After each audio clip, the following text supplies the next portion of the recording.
میری بہنوں ہاتھ چھوڑ کے اپیلے، اگر چاہتی ہو کہ سکون گھر میں آ جائے، اگر چاہتی ہو اولاد فرمانبردار بن جائے، اولاد اللہ اس کے رسول کا غلام بن جائے، تو آپ کو اپنی زندگی پر انفرادی طور پر کنٹرول کرنا پڑے گا۔ آپ کو اپنی عصمت بچانی پڑے گی۔ اگر تم گھر میں پردہ کرتی ہو، گلی میں پردہ کرتی ہو، شادی میں کیوں نہیں؟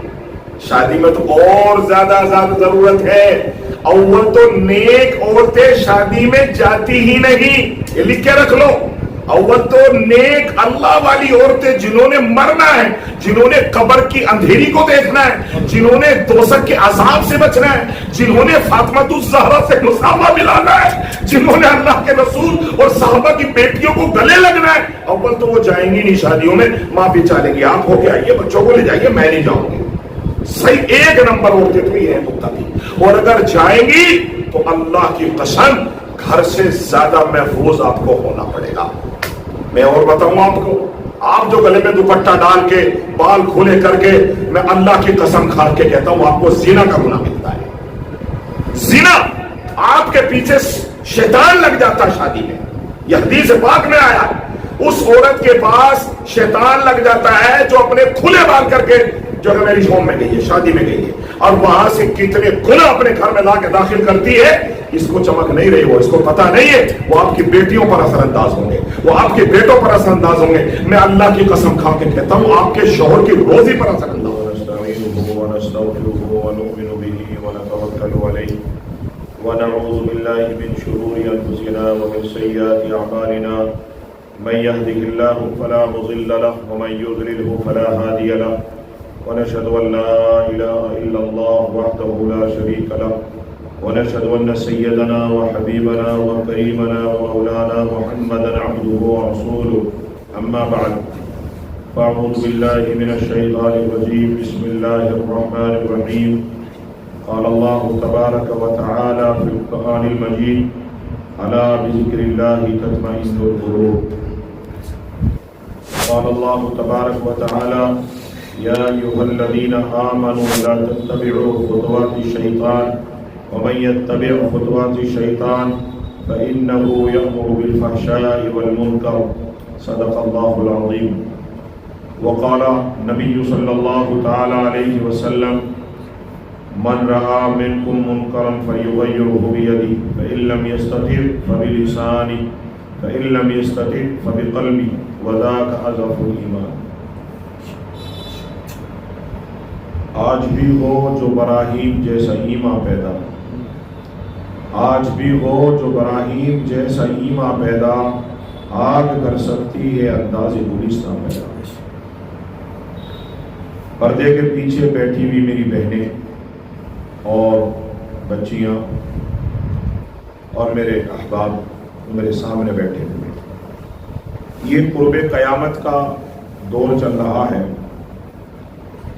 اور قیامت کے حالات اور نشانیاں، علامات جو نبی کریم صلی اللہ علیہ وسلم نے احادیث کے اندر بتلائی ہیں، وہ میرے مطالعے کے مطابق سارے علماء نے جو اکٹھی کی ہیں اللہ کے نبی کے احادیث سے، وہ تقریباً 500 کے آس پاس بیٹھتی ہیں، جن میں 450 تو مکمل ہو چکی ہیں۔ یعنی اندازہ لگائیے کہ قیامت کتنے قریب ہے، 400 450 پوری ہو چکی ہیں، اور 50 یا 75 کے درمیان کی کچھ علامات اور نشانیاں باقی ہیں، پھر قیامت وجود میں آئے گی۔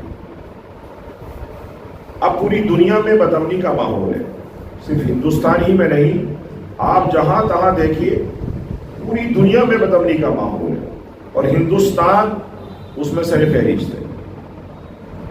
میں دارالعلوم دیوبند کے محترم کے ساتھ ایک دن بیٹھا ہوا تھا، اپنے اتراکھنڈ کی دہرادون کے حالات پر شکوہ کرنے لگا، تو حضرت نے پہلے تو خاموشی اختیار فرمائی، اور تھوڑی دیر کے بعد سر اٹھایا، فرمایا کہ مفتی رئیس، مسلمان کیا مسلمان ہے؟ کیا مسلمان اللہ نے جو اس کو ذمہ داری دی ہے ان کو پورا کر رہا ہے؟ کیا مسلمان اپنے ایمان اور اس کے تقاضوں کے مطابق اپنی اصلیت پر ہے؟ میں نے کہا حضرت نہیں۔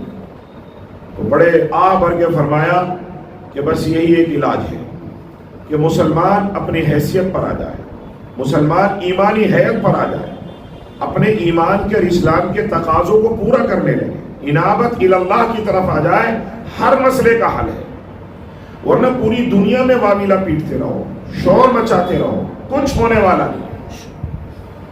تو اس بات سے میں نے یہ سمجھا کہ یہ بات جلسوں میں کہنے کی، پروگرام میں بتلانے کی، اور انفرادی طور پر محنت کرنے کے لیے مردوں کو اور عورتوں کو خاص طور پر اس کے لیے جگانے کی ضرورت ہے کہ ہمیں اللہ رب العزت نے مسلمان بنائے، اور ہمارے اعلان قرآن کریم کے اندر کیے، اور تاریخ بتلاتی ہے کہ ہم بلند تھے، بلند رہے، اور آگے بھی بلند رہیں گے۔ اللہ نے فرمایا وَأَنْتُمُ الْأَعْلَوْنَ إِن كُنتُم مُؤْمِنِينَ، تم تو سر بلند ہو، تمہارے پاس جو مذہب، جو طریقہ، جو دین ہے وہ بلندی کے لیے آیا۔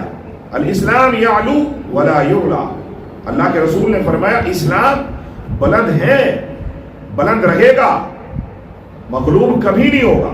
اگر آپ دیکھ رہے ہیں آج اسلام اور اسلام کے ماننے والے مغلوب کیے جا رہے ہیں، اس کی وجہ کوئی اور نہیں ہے، اس کی وجہ ہماری زندگیوں میں برائیوں کا داخلہ ہے۔ عورتوں کو دیکھو، جوانوں کو دیکھو، ذمہ داروں کو دیکھو، خاص طور پر لڑکیوں کو دیکھو، اللہ اکبر، ناقابل بیان باتیں۔ میں ملٹی نیشنل سٹی دہرادون کے اندر 25 سال سے تقریباً رہتا ہوں، میں وہاں کے ماحول کو جانتا ہوں کہ ہماری عورتوں میں دین کا جنازہ نکل گیا ہے۔ عورتوں میں اگر کسی گھر کے اندر اگر عورتیں 10 عورتیں ہیں چھوٹی بڑی ملا کر، میں حلف اٹھا کر کے اگر کہہ دوں کہ ان میں سے صرف 2 یا 3 نماز پڑھتی ہیں، باقی 6 یا 7 بالکل بددینی کی طرف ہیں، وہ نماز پڑھتی ہی نہیں۔ حالانکہ ماں کو فکر ہونی چاہیے کہ میری بیٹیاں نماز کیوں نہیں پڑھ رہی، جٹھانی کو فکر ہونی چاہیے کہ دیورانی نماز آج اس نے کیوں نہیں پڑھی، ساس کو اس بات کا غم ہونا چاہیے کہ میری بہوؤں نے، میری پوتیوں نے، میرے بچوں نے نماز کیوں نہیں پڑھی، ورنہ کل قیامت کے دن اپنی نمازیں پوری ہوں گی، اپنے روزے پورے ہوں گے، لیکن ہتھکڑیاں لگا لی جائیں گی۔ اللہ کے رسول علیہ الصلوۃ والسلام نے فرمایا الا، کان کھول کے سنو، حضور کی تنبیہ ہے، یہ عربی کے اندر ایک جو ہے ڈانٹ کا لفظ ہے، الا، کان کھول کے سنو۔ تو فرمایا الا کلکم راعٍ وکلکم مسئول عن رعیتہ، کان کھول کے سنو، ہر ایک ذمہ دار اپنے ماتحت لوگوں کے بارے میں گرفتار کیا جائے گا۔ یعنی ساس اپنی بہوؤں کے بارے میں، پوتیوں کے بارے میں، اپنے بچوں کے بارے میں گرفتار کی جائے گی۔ ایسا ہو ہی نہیں سکتا۔ آج ہم کسی کو بھی شکوتاً کسی پر الزام نہ دیں۔ مسلمانوں کو یوں تک کیا جا رہا ہے، مسجدوں کو بلڈوز کیا جا رہا ہے، مدرسوں کو ڈھایا جا رہا ہے، مدرسوں کو بند کیا جا رہا ہے۔ نہیں، میں تو حضرت مولانا طارق جمیل صاحب کا یہ شعر ہمیشہ اپنے جلسوں میں مجھے یاد آتا ہے، جو پورا ہماری زندگیوں پر صادق آتا ہے۔ اور ہم نے علامہ سعدی رحمۃ اللہ علیہ کا یہ شعر پڑھا تھا کہ مجھے ہنسی آتی ہے حضرت انسان پر، کار بد تو خود کرے، لعنت کرے شیطان پر۔ خود برے کام پہ لگا ہوا ہے اور نیکیوں کی امید لگائے بیٹھا ہے، خود غلط کام کر رہا ہے لیکن جنت کی آس لگائے بیٹھا ہے۔ اللہ اکبر۔ مولانا طارق جمیل صاحب بڑے درد کے ساتھ، بڑے دکھ کے ساتھ اپنی تقریروں کے اندر جو ہے دلکش جو ایک شعر پڑھا کرتے ہیں، جو ہمیشہ مجھے تڑپاتا رہتا ہے۔ ایسا نہیں کہ آپ کسی کے اوپر الزام لگائیں گے اور وہ الزام جو ہے اس کی دلیل ہو یا نہ ہو وہ صادق آ جائے گا، اس سے بچنے کا کام نہیں ہوگا، اس سے ہمارا چھٹکارا نہیں ہوگا۔ آج ہم ہر ایک گھر میں، محلے میں تو بعد میں دیکھیں، آپ گھروں میں غور کریں کہ دین اور اللہ کے رسول اور صحابہ کی زندگی بحیثیت مسلمان کے ہم کتنا امپلیمنٹ کرتے ہیں اپنی زندگیوں میں، اپنے بچوں کی زندگیوں میں کتنا دین ڈالتے ہیں۔ اور یہ ہر ایک ماں کی ذمہ داری ہے۔ میں اللہ کی قسم کھا کے کہتا ہوں، اگر ماں نے، گھر کی بڑی نے یہ ذمہ نہیں نبھایا تو کل قیامت کے دن یہ ابدال کتاب کتنی بھی بڑی ولی کیوں نہ ہو، اس کے ہتھکڑیاں لگ جائیں گی اور بیڑیاں ڈال کر کے اوندھے منہ کھینچ کر کے جہنم میں ڈال دیا جائے گا۔ کیوں کہ اس نے ماتحت لوگوں کو، اپنے پوتوں کو، اپنی پوتیوں کو، اپنی بہوؤں کو، اپنی بیٹیوں کو، ان کے سینے کے اندر اس نے دین کی اہمیت نہیں ڈالی۔ آج ہمارے پاس نمازی بہت ہیں، عمرے والے بہت ہیں، حاجی بہت ہیں، مگر ہمارے پاس مومن نہیں ہے۔ عورتوں میں خاص طور پر 98%، میں ایسے نہیں کہہ رہا ہوں، میں عورتوں کے پروگرام دہرادون میں بھی کرتا ہوں، میں کارگل میں اور دیگر جگہوں پر عورتوں کے پروگرام کرتا ہوں جس کے بے حد نفع ہوئے۔ میں نے دیکھا ہے کہ مردوں میں تو قدر دین ہے کچھ %، عورتوں سے دین رخصت ہو گیا، عورتوں سے جنازہ دین کا نکل گیا۔ پہلے ہم نے دیکھا 30-40 سال پہلے جب ہم بچے تھے اور مکتب کو جاتے تھے تو ہم نے دیکھا کہ عورتوں میں ولی عورت تھی، لوگ ان سے اپنے بچوں کو دم کروایا کرتی تھی، عورتیں ان کے پاس جایا کرتی تھی، دین کی باتیں ہوا کرتی تھی، مجلسوں میں جا کے ان کے پاس کچھ دیر بیٹھا کرتی تھی، صحبت اختیار کرتی تھی، ذکر اللہ کیا کرتی تھی۔ ہر محلے میں ہر گاؤں میں ایک دو ایسی آپائیں تھی جو دین کی طرف تلقین کرتی تھی اور لوگ عورتیں ان کی بات مانتی تھی۔ آپا نے یوں فرمایا، آپا نے یوں کہہ دیا، آپا نے آج یہ تلقین کیا۔ اب بتائیے وہ کہاں مر گئی ہیں آپا؟ اب کہاں چلی گئی وہ آپا؟ اب کوئی سننے کو کسی کی تیار نہیں ہے۔ اسی لیے آج ہمارے ماحول کے اندر بددینی کا دورہ اتنا ہے جس کی ذمہ دار مائیں ہیں۔ اللہ کے نبی علیہ السلام کے دور میں عورتوں کو ذمہ دیا گیا تھا اور عورتوں نے اس وعدے کو اور عہد کو پورا کیا۔ نبی کریم علیہ السلام کے دور کی عورتیں، صحابہ کے دور کی عورتیں، تابعین کے دور کی عورتیں، آپ ان کی تاریخ پڑھیے، اللہ اکبر، ایسا لگتا ہے کہ خدا کی قسم ایسی عورتیں تو صرف ہمیں افسانوں میں لگتی ہیں۔ اور ایسا نہیں کہ وہ عالمائیں تھی، صرف مسلمان تھی۔ ایک عورت کا قصہ لکھا ہے حدیث کے اندر کہ وہ اللہ کے نبی کی باتیں سن کر کے متاثر ہوئی اور اللہ کے نبی کے اوپر کلمہ پڑھ لیا، ایمان لے آئی۔ سارا گھرانہ مخالف، میکہ بھی مخالف ہے، سسرال بھی مخالف ہے، لیکن یہ اکیلی ایمان لے کے آ گئی اور اللہ کے نبی کے دین کو فالو کرنے لگی، نمازیں پڑھنے لگی، نماز سیکھنے لگی، قرآن پڑھنے لگی۔ ایک دن ایسا ہوا کہ یہ نماز پڑھ رہی تھی، کھیلتا کھیلتا بچہ اچانک چولہے میں یا جو اس وقت میں روٹی پکانے کا ذریعہ تھا تندور میں، اس میں گر گیا۔ اس نے جلدی سے نکالا لیکن وہ جھلس گیا، بچے کی موت ہو گئی۔ اب یہ بڑی پریشان کہ مجھے چند دن تو ہوئے ایمان قبول کیے ہوئے، چند دن ہوئے مجھے ابھی ایمان کی طرف آئے ہوئے، میرا بچہ انتقال کر گیا، بچہ مر گیا، اب کیا ہو؟ مجھے سسرال والے تانا دیں گے، مجھے کہیں گے لے ایمان میں آئی تو حق کی طرف آئی تھی، قبولیت کی طرف آئی تھی، مقبولیت کی طرف آئی تھی، یہ تجھے سلا ملا تیرا بچہ۔ فوراً اس نے وہ اٹھی اور جو ہے بے ساختہ وضو کیا اور وضو کر کے مصلی بچھایا اور مصلی بچھا کے نماز پڑھنے لگی۔ اور جب نماز پوری ہو گئی تو آنکھوں میں آنسو گئے، اپنے رب سے رو کے کہا اے میرے پروردگار، میں نے اپنے نبی سے یہ بات سنی ہے کہ تو مرنے کے بعد دوبارہ زندہ کرے، لوگوں کو قبروں سے اٹھائے گا۔ اے میرے اللہ، میں نے اپنے نبی کے ذریعے سے یہ بات سنی ہے کہ تم قیامت کے دن سب لوگوں کو ایک ساتھ زندہ کر کے جمع کرے گا، مجھے اس بات پر یقین ہے کہ تم یہ ضرور کرے گا۔ کیسا پیار ہوگا، کیسے ہاتھ اٹھے ہوں گے، کس کلیجے سے وہ اپنے رب سے گفتگو کر رہی ہوگی، بات کر رہی ہوگی، اندازہ لگائیے۔ یوں لکھا کہ وہ اللہ سے کہہ رہی ہے، سرگوشی کر رہی ہے اور کہہ رہی ہے پروردگار عالم تم اس وقت بھی تو زندہ کرے گا، آج میری عزت داؤں پہ لگی ہوئی، میں نئی ایمان میں آئی ہوں، اگر یہ بچہ چلا گیا، یہ زندہ نہ ہوا، میری سسرال والے مجھے کہیں گے تو ناحق ہے، تجھے یہ صلہ ملا، تیرے رب نے تیرا بچہ چھین لیا، پروردگار اعلیٰ میری لاج رکھے، میرے بچے کو زندہ کر دے، تو اس وقت بھی زندہ کرنے پہ قادر ہے، تو آج بھی زندہ کر سکتا ہے، اب مجھے امید ہے کہ تو ضرور زندہ کرے گا۔ کیا کانفیڈنس ہوگا، کیا دعاؤں میں تاثیر ہوگی۔ اللہ اکبر، حدیث پاک میں آتا ہے ابھی دعا کا ہاتھ چہرے پر پھیرنے نہیں پائی تھی، بچہ کھلکھلا کے اٹھ پڑا اور زندہ ہو گیا۔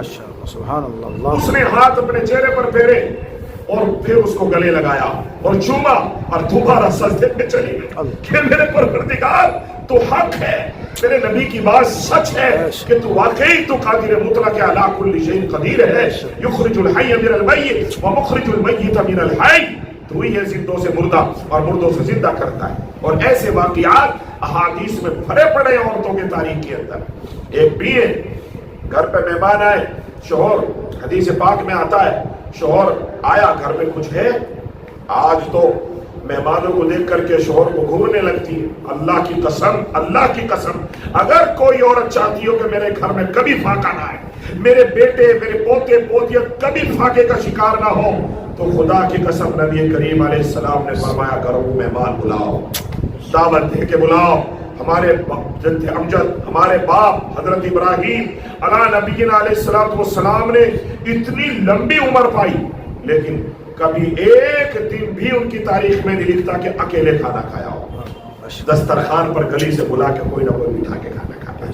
آج گھر سے کوئی مہمان آ جائے، چاہے کوئی امام کا مہمان ہو یا کوئی عالم ہو یا شوہر کا دوست ہو، گھورنے لگتی ہے، اطلاع نہیں، کچھ نہیں، کیسے بلا لایا، گھر میں کچھ بھی نہیں ہے۔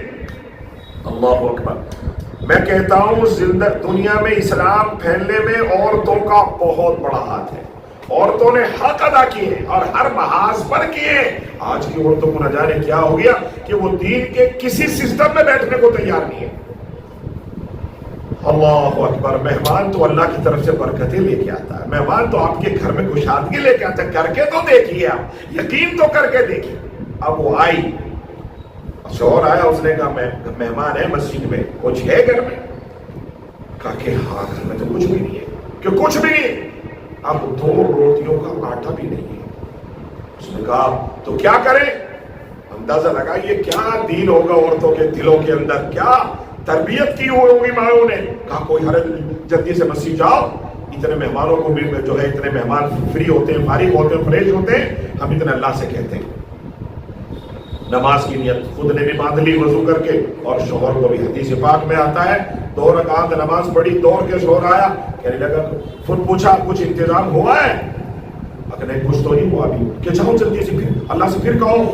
اللہ سے پھر کہنے چلا گیا، یہ پھر مصلی پہ کھڑی ہو گئی، ہاتھ اٹھا کے ایسی گڑگڑائی اللہ کے سامنے، ایسی روئی۔ آج ہم لوگوں سے دعائیں کرتے پھرتے ہیں، مولوی صاحب دعا کر دیجیے، مولانا تعویذ دے دیجیے، پنڈت جی کے پاس چلے جاتے ہیں، ماتما اور باباؤں کے پاس چلے جاتے ہیں۔ ارے کیا یہ ایمان کا تقاضا، ایمان کے خلاف ہے، حرام ہے۔ اللہ کی قسم، تعویذوں کو، علاج کو، دعاؤں پر ترجیح دینا نادانی اور بے وقوفی ہے۔ پاگل ہے وہ عورت جو دعاؤں کو ترجیح دیتی ہے تعویذوں پر، تعویذوں کو ترجیح دیتی ہے دعاؤں پر۔ دعا اصل ہے، کوئی تعویذ بغیر دعاؤں کے کام نہیں کرے گا۔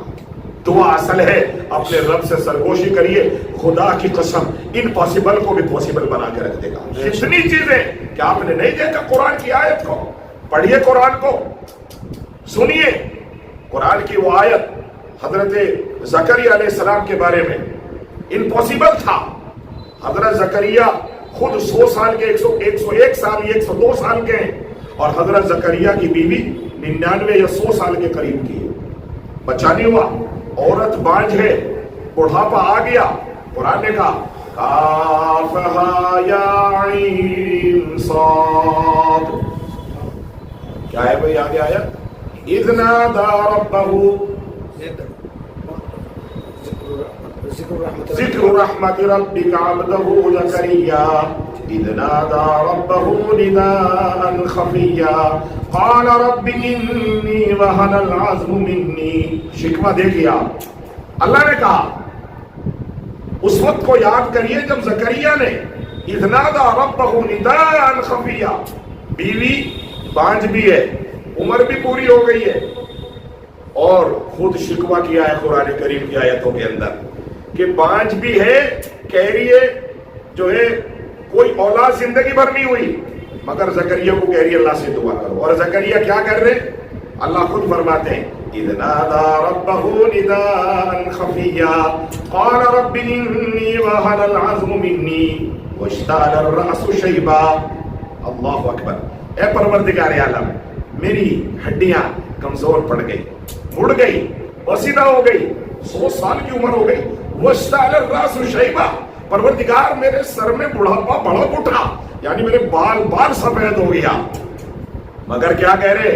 وَلَمْ أَكُ بِدُعَائِكَ رَبِّ شَقِيًّا، اور پروردگار جب بھی میں نے تیرے سے مانگا، ہاتھ اٹھایا، تو نے ہاتھ خالی نہیں کیا۔ اللہ اکبر۔ کیا ہم وہ مسلمان نہیں ہیں؟ کیا ہم ان کی اولاد نہیں ہیں؟ جب بھی میں نے مانگا تو نے میرے ہاتھ خالی لوٹائے نہیں۔ پروردگار کیا مانگا اچانک؟ اے اللہ مجھے ایک بیٹا عنایت فرما۔ ہم کہاں جاتے ہیں بیٹا مانگنے؟ مزاروں پر، مہاتماؤں پر، پنڈتوں پر، ڈاکٹروں پر۔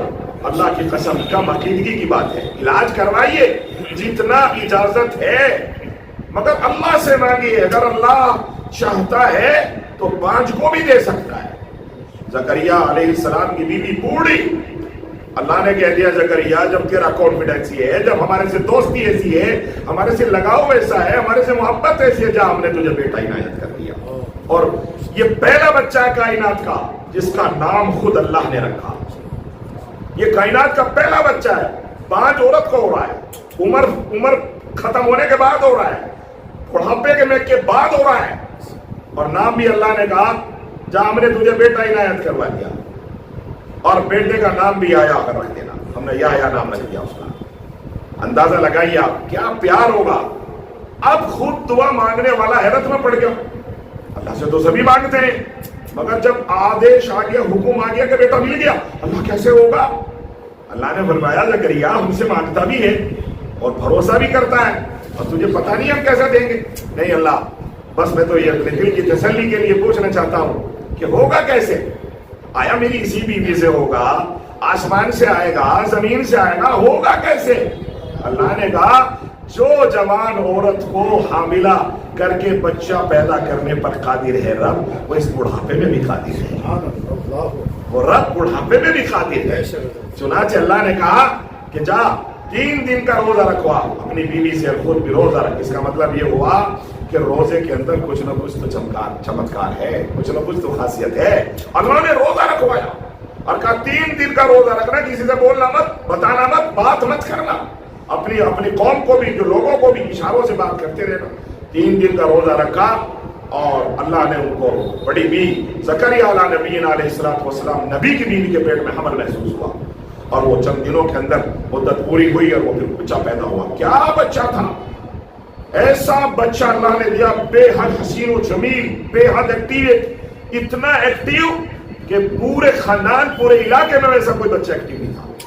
اور اللہ سے کتنا لگاؤ اس بچے کا، سبحان اللہ. کتابوں کے اندر تبصرہ کرتے ہیں مفسرین کہ اگر بچے جب وہ کھیلنے کے لائق ہوئے، بچے کھیلنے جاتے تو بچوں کو سلام کرتے اور کہتے آپ جائیے، میں کھیلنے کے لیے پیدا نہیں ہوا ہوں، میں کھیلنے کے لیے پیدا نہیں ہوئی ہوں، مجھے تو کچھ اور ذمہ داری ملنے والی ہے، میں اس کی تیاری کر رہا ہوں. کیا بات تھی اس عمر میں اللہ نے بچا.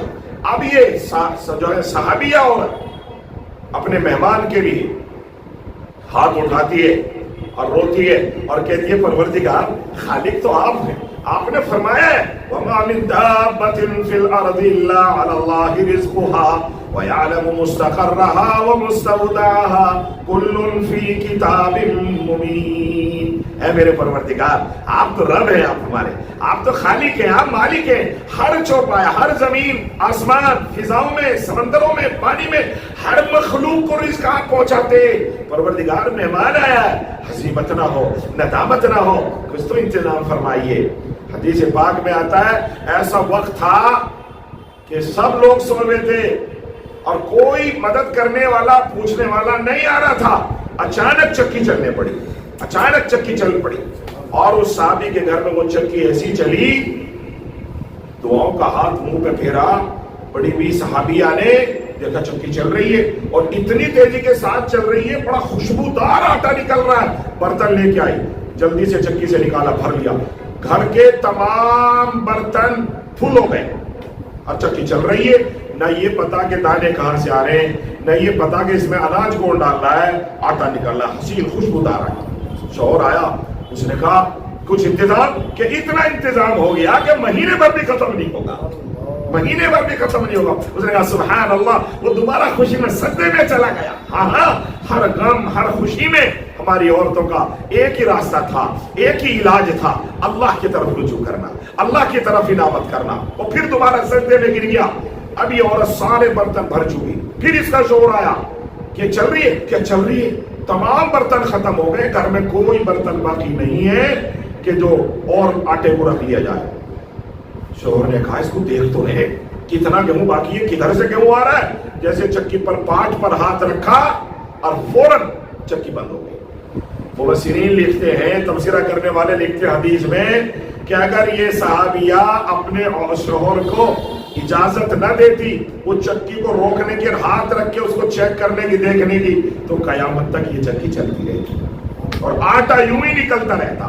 یہ اسلام کے حق ہونے کی دلیل ہے، یہ اللہ کے نبی محمد الرسول اللہ کے طریقے پر جمنے ڈٹنے اور اللہ سے قربت کی دلیل ہے. آج عورتیں دیکھ لو کیا عالم ہے. کیوں؟ اب کیوں نہ ہو؟ وجہ یہ ہے کہ ہماری عورتوں میں نماز کا اہتمام ختم ہو گیا. پہلی عورتوں کے قصے سنانے بیٹھی تو رات بیت جائے گی.